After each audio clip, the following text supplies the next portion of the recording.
thinking about applying possibly to Shark Tank, and here goes. Now, uh, at the time that I apply, I will probably be the owner of the internetmarket.com as well as the internetmall.com, and I'm already the owner of the 150 to 200 domain names, which ideally through the internetmarket.com, the internetmarket.com would act as a hub to and from dozens or hundreds of other domains. But the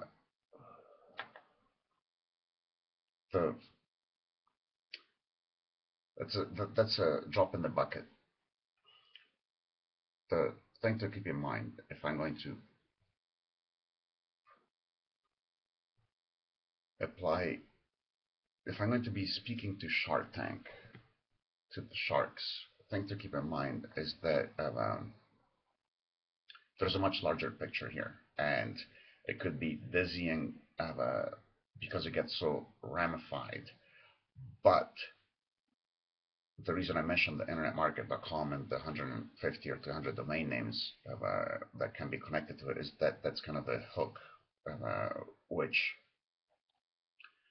is a good point of reference for money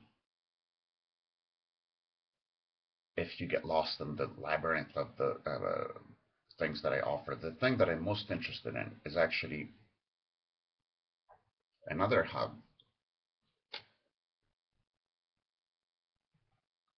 excuse me, of which, and that's a tattoo on my forehead, I forgot to say, that's my name. But the thing that I'm focusing on is actually, quote unquote, the hub for the plethora of other projects that I've been preparing over decades, literally.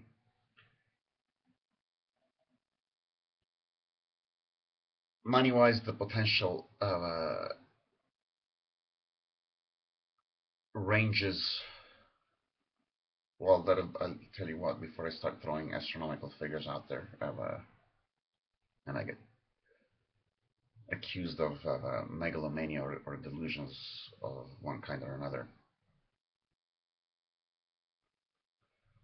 Let me describe the current project that serves as a hub for all the other projects, and of which the Internet Market Hub, the InternetMarket.com hub, is only a small part, a fractional part. I am a shaman, next generation shaman. I have a background as a writer, an artist. I was in comics and I taught literature, both in college and in middle school and high school. And I was once offered to be editor-in-chief of Marvel Comics by Byrne Hogarth, B-U-R-N-E Hogarth, when his partners were thinking of buying Marvel Comics. That never happened. And anyway, that was 20 years ago, and I decided to walk the earth and be an alternative and all that. But, excuse me, I invent games, and I love cards. I studied tarot cards. I'm not a tarot reader in the conventional sense, but as a shaman, I find something very mysterious about it, even mystic about it, which I realize could turn a lot of people off, and that's not. I doubt that that would be something that traditional investors would be interested in, but the package of the project of the hub would be a pack of cards, and there's also a lot of internet activity that can be involved in that, and that could involve video game companies, money transfer companies, and enough stuff to make you dizzy. But if you think of the pack of cards, what I'm doing with the pack of cards, which the name may change, but for now I'm calling it the Model Land cards, is that uh, the cards can be used as a game and much more than that. Currently, I've been writing this fiction that I am not authorized to publish because the fiction that I'm writing, which is transformed into the cards in the deck, involves intellectual property of uh, potentially countless other entities. Because, for example, in the story that I'm writing, which for intellectual property reasons I cannot publish, we cross movie franchises and property franchises ranging from Batman to Terminator to Aliens, etc., etc., etc. The alternative, in my dream world, uh, the owners of these intellectual properties would be wanting a piece of the pie, especially if somebody of the caliber of Shark Tanks are involved with it.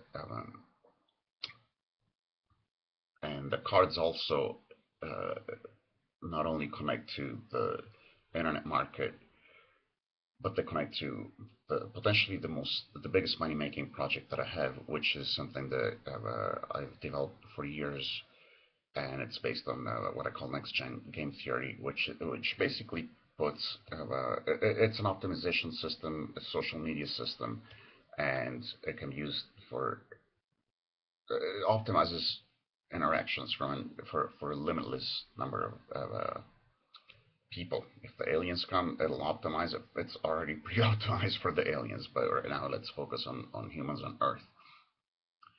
These are all parts of the connected projects, and they in the deck of cards, you could have a card that has to do with Batman, or a card that has to do with the internet market, or a card that has to do with what I call the top choice system, which is that potentially uh, as big as Google, Facebook type of thing. Again, I understand these sound like extreme claims, but it'll take time for you to explore and understand why there's a potential there to reach those levels. But when it comes to the fiction that I'm creating that involves the cards, and of course the potential is for customization and expansion of cards and decks and interactivity online. But to bypass the complicated issue of the intellectual property uh, is that having created superheroes and having written and published stories and comics and so on and so forth, the simplest thing would be to take the concept and recreate it with characters that I own the intellectual property to, I or we.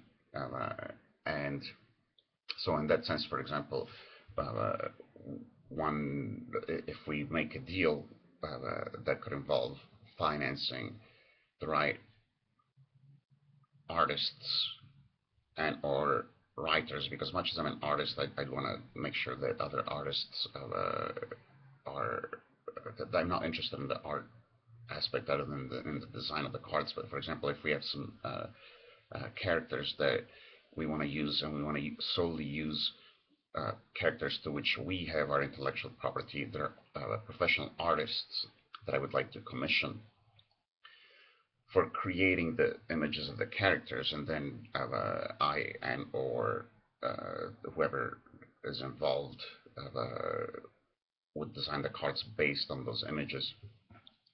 So that'd be the easiest way to bypass into other people's intellectual property entirely. Something that's in between is, say, for example, that the narrative slash interactivity slash games, etc., that I'm talking about, we decide that there's one or two intellectual properties belonging to other entities that we'd really like to include in the game, as opposed to the many that I have right now. Because I've mentioned, for example, Batman, Aliens, Terminator, Planet of the Apes, and there's there's actually quite a few more.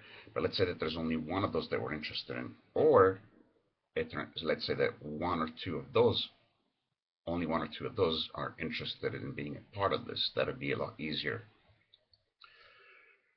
than trying to coordinate 25 different entities that have intellectual property on the 25 different characters or scenarios or franchises that for my own personal gratification I've been using in the non-publishable deck. Do you see what I'm saying? So again, to summarize this, the cards that right now, at the time that I'm making this recording, you can see them at modellandcards.com,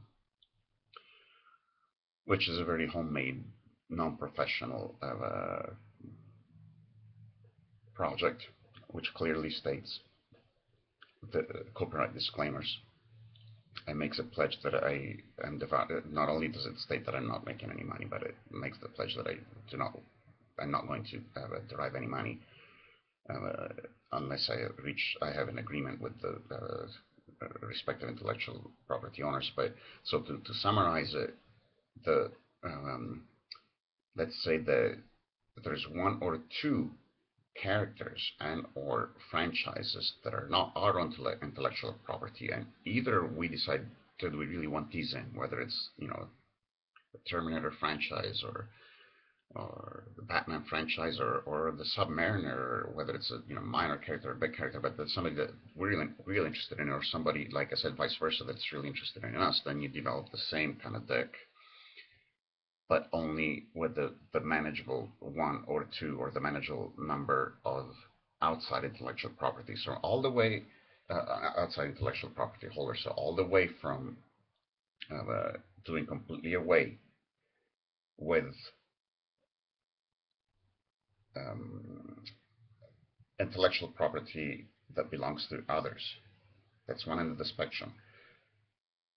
To the opposite end of the spectrum, which seems insurmountable, but there are ways that could be done, where it's a win-win situation where everybody in my currently ideal model and cards world that has their intellectual property is involved and gets a piece of the pie, so to speak. And like I said, in between, where there's only one or two or three or whatever, but one or two, even as little as just one franchise, one character that we have licensing to, that we get the licensing to, or that wants to be part of it. So there's many ways to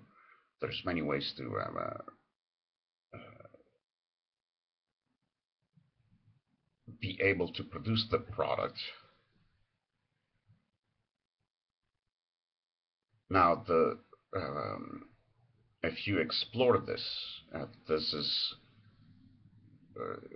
could get a little dizzying, and as I've said, forgive me for repeating myself, and mind-boggling. But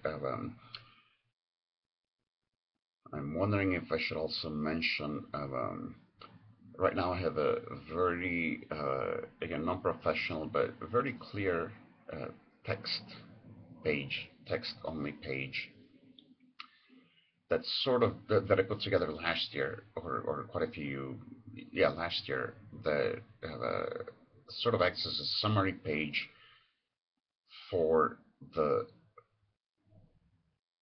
numerous things, the numerous projects, potentially huge money-making projects that branch out and branch out from and branch into the cards. And of course, the potential is for